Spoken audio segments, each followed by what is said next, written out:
नमस्कार, हिमाचल समाचार में आपका स्वागत है। आज के मुख्य समाचार। देहरा में मुख्यमंत्री एवं एसपी कार्यालय का लोकार्पण। मुख्यमंत्री ने कहा, प्रदेश सरकार देहरा का समग्र विकास सुनिश्चित करने के लिए प्रतिबद्ध।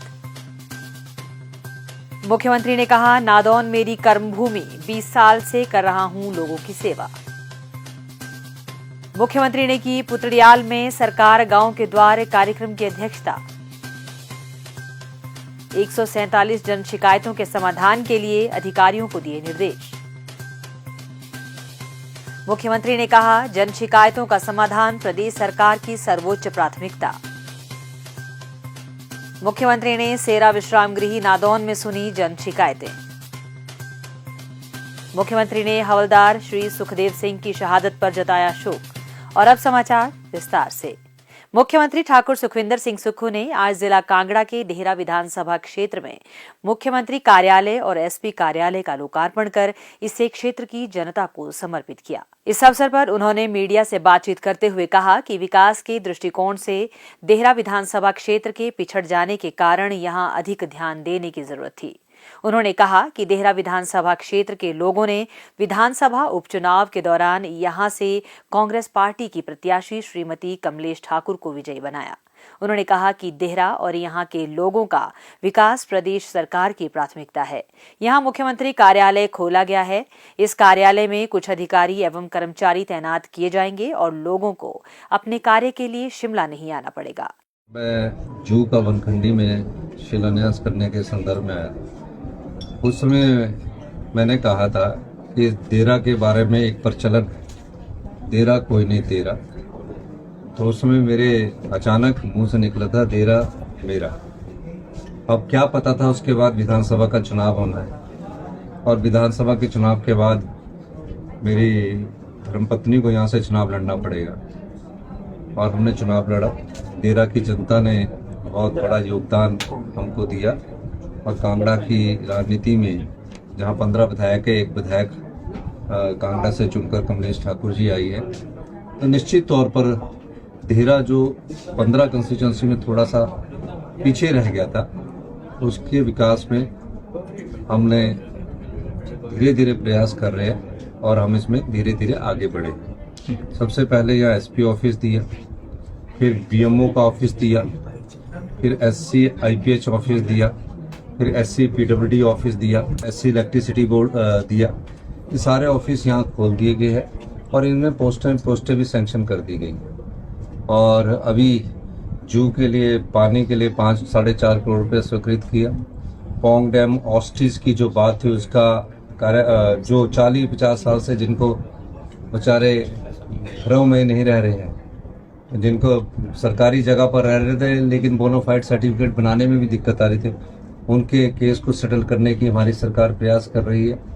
और देहरा 3 विधानसभा क्षेत्रों को सिंचित करता है, जैसे कि ज्वालामुखी है, जसमा परागपुर, तो हर जगह पुलिस की चौकी दी, डीएसपी ऑफिस डाडा सिब्बा दिया, ज्वालामुखी में दिया, एक्शन ऑफिस ज्वालामुखी ज्वालाजी दिया। तो ये सारे ऑफिस इसलिए दिए गए कि बड़ा जिला होने के बाद, जिले तो कई है, बड़ा जिला होने के बाद इन क्षेत्रों का जो विकास पिछले कुछ समय से रुका हुआ था उसको आगे बढ़ाया जाए।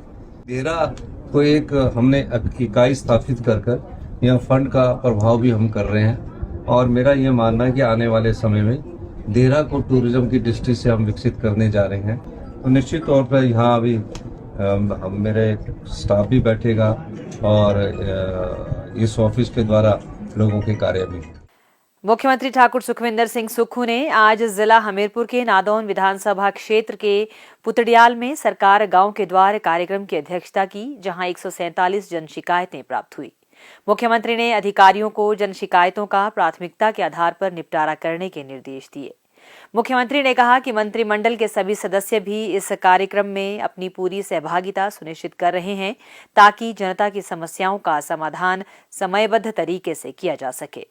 मुख्यमंत्री ने पुतड़ियाल क्षेत्र के लिए कई विकासात्मक परियोजनाओं की घोषणा की। उन्होंने पुतड़ियाल विद्यालय के लिए नए भवन का निर्माण और पर्याप्त स्टाफ के साथ उप स्वास्थ्य केंद्र की घोषणा की। उन्होंने कहा कि लालू धनियारा और पुतड़ियाल तलाई सड़क मार्ग के निर्माण के लिए सरकार निरंतर प्रयासरत है। उन्होंने कहा कि क्षेत्र में पार्क और खेल मैदान विकसित करना भी प्रदेश सरकार की प्राथमिकता है। उन्होंने कहा कि हमीरपुर जिले के साथ साथ प्रदेश भर में सड़कों को डबल लेन किया जा रहा है। उन्होंने कहा कि लोगों को स्वच्छ और उच्च गुणवत्ता युक्त पेयजल उपलब्ध करवाने के लिए भी प्रयास जारी हैं। उन्होंने कहा कि चुनौतियों के बीच 75 लाख लोगों के उज्जवल भविष्य के लिए राज्य सरकार कठोर फैसले ले रही है। उन्होंने लोगों की भलाई और कल्याण के लिए अपनी प्रतिबद्धता को भी दोहराया। मैंने 2 बजट प्रस्तुत किए और कहा कि गांव के लोगों के हाथ में अगर पैसा देना है तो हमें कुछ बदलाव की जरूरत है। आज हमने मक्की की खेती का, जो प्राकृतिक खेती से मक्की उगाई जाएगी, गोबर के आधार पर मक्की उगाई जाएगी, उसका मूल्य 30 रुपए प्रति किलो के हिसाब से निश्चित किया गया है। 30 रुपए किलो मक्की सरकार खरीदेगी और 40 रुपए किलो जो गोबर से आधारित गेहूं उगाई जाएगी वो 40 रुपए किलो सरकार खरीदेगी। गाय का दूध 45 रुपए किलो सरकार खरीदेगी। भैंस का दूध 55 रुपए सरकार खरीदेगी। ये अभी दूसरे बजट की घोषणा है। अभी इसमें और ग्रामीण अर्थव्यवस्था को मजबूत करने की दिशा में हम आगे बढ़ रहे हैं। गांव में मनरेगा के माध्यम से कई माताएं हमारी लगी रहती है, कई साथी हमारे लगे रहते हैं। 240 रुपए दिहाड़ी हुआ करती थी। मैंने एक ही बार में 60 रुपए 240 से बढ़ाकर 300 रुपए कर दिया, ताकि गांव में रहने वाली हमारी जो माताएं बहनें हैं उनको असेसमेंट के आधार पर कम से कम जब असेसमेंट हो तो 200-250 रुपया अपनी जेब में लेकर जा सके। समाज के हित में, हिमाचल के 75 लाख की जनता के हित में जो भी होगा मैं वो करूंगा और समाज के अंतिम व्यक्ति तक हमारी विकास की रोशनी पहुंचनी चाहिए। हमारी सरकार इस दिशा में काम कर रही है। मुख्यमंत्री ने कहा कि पूर्व भाजपा सरकार ने लोगों को सुविधाएं देने के बजाय राजनीति की, जिससे राज्य के संसाधनों को क्षति हुई। उन्होंने कहा कि शिक्षा में गुणवत्ता लाने के लिए वर्तमान प्रदेश सरकार द्वारा Rajiv Gandhi day boarding school खोले जा रहे हैं।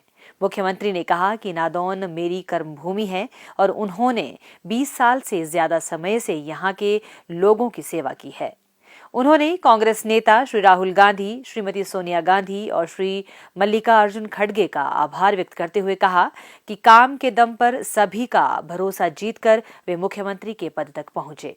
उन्होंने कहा कि वे पूरे समर्पण और लगन के साथ काम करते हुए लोगों की सेवा करने में कोई कसर नहीं छोड़ेंगे। मुख्यमंत्री ने कहा कि सरकार विधवाओं और एकल नारियों के 23,000 बच्चों को बहुत जल्द मुफ्त शिक्षा उपलब्ध करवाने जा रही है। उन्होंने मुख्यमंत्री सुख शिक्षा योजना के 5 लाभार्थियों को प्रमाण पत्र भी प्रदान किए। मुख्यमंत्री ठाकुर सुखविंदर सिंह सुक्खू ने कहा कि जन शिकायतों का समाधान करना वर्तमान प्रदेश सरकार की सर्वोच्च प्राथमिकता है। प्रदेश सरकार इस दिशा में निरंतर बहुआयामी प्रयास कर रही है। जन शिकायतों के त्वरित निवारण के लिए प्रदेश सरकार ने सरकार गांव के द्वार कार्यक्रम शुरू किया है। इसका शुभारंभ शिमला जिला के दूर दराज क्षेत्र डोडराक्वार से किया गया। सरकार गांव के द्वार के माध्यम से लोगों के साथ सीधा संवाद स्थापित होता है और उनकी समस्याओं का समयबद्ध समाधान भी सुनिश्चित होता है। इस कार्यक्रम में लोगों के सुझावों को शामिल किया गया है। मुख्यमंत्री ने यह बात आज हमीरपुर जिले के नादौन विधानसभा क्षेत्र के सेरा विश्राम गृह में कही। इस अवसर पर उन्होंने लगभग 1.5 घंटे तक लोगों की समस्याएं सुनी और अधिकारियों को प्राथमिकता के आधार पर उनका समाधान करने के निर्देश दिए। मुख्यमंत्री ठाकुर सुखविंदर सिंह सुक्खू ने लेह लद्दाख में तैनात भारतीय सेना के वीर जवान हवलदार श्री सुखदेव सिंह की शहादत पर गहरा शोक व्यक्त किया है। श्री सुखदेव सिंह गांव जमसाई सरकाघाट जिला मंडी के निवासी थे। मुख्यमंत्री ने कहा कि हवलदार श्री सुखदेव सिंह के योगदान को देश कभी नहीं भुला पाएगा। उन्होंने शोक संतप्त परिवार के प्रति गहरी संवेदनाएं व्यक्त की है। उन्होंने ईश्वर से दिवंगत आत्मा को शांति और शोक संतप्त परिजनों को इस अपूरणीय क्षति को सहन करने की शक्ति प्रदान करने की प्रार्थना की। उन्होंने शहीद के परिजनों की हर संभव मदद का आश्वासन दिया है। हिमाचल समाचार देखने के लिए सब्सक्राइब करें यूट्यूब चैनल हिमाचल समाचार, लाइक करें Facebook page information and public relations department Himachal Pradesh और सीएमओ हिमाचल। फॉलो करें X @DPRHP और CMO हिमाचल। फॉलो करें इंस्टाग्राम @DIPR हिमाचल और CMO हिमाचल। विजिट करें वेबसाइट www.himachalpr.gov.in। इस अंक में इतना ही। कल फिर होगी मुलाकात। दीजिए इजाजत। नमस्कार।